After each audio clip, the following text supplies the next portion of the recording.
Сайн байцгаана уу залуусаа. Golden King нэ. Ингээд та бүхэндээ өнөөдөр бичлэгээ та бүхэндээ Minecraft-ийн алдын халбараа үлдгэдэг анхаж өгөө. Minecraft-оор нэгдүгээр маш нууцлагдмал тоглоом. Учир битүүрээ тайлаг тушгүй нууц гэмэд.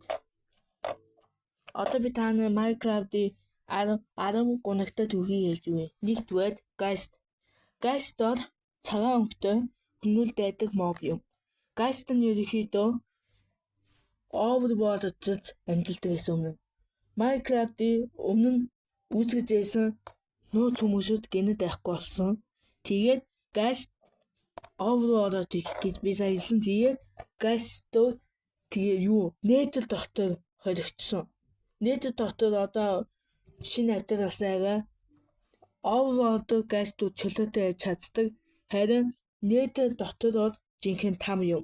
Nether дотор Geist амар ойрод штэ.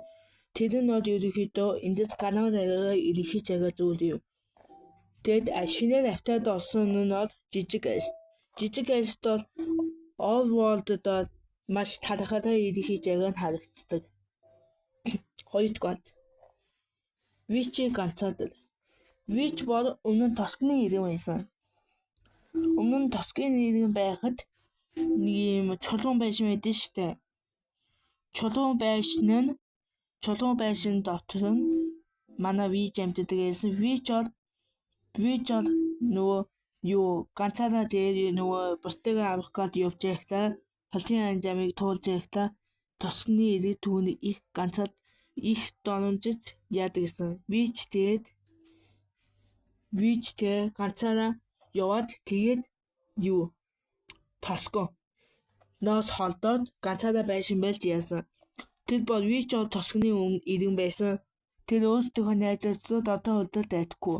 Айлан голем юу ч одоо өдөр дайтгүй. Гуравдугаар Enderman.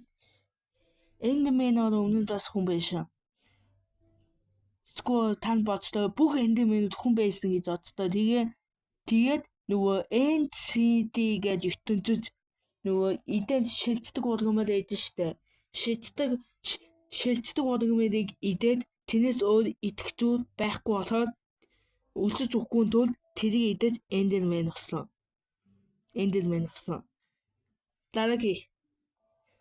Дараагийн Overworld-ийн хүмүүс хайцсан бай гэх таамаглаа.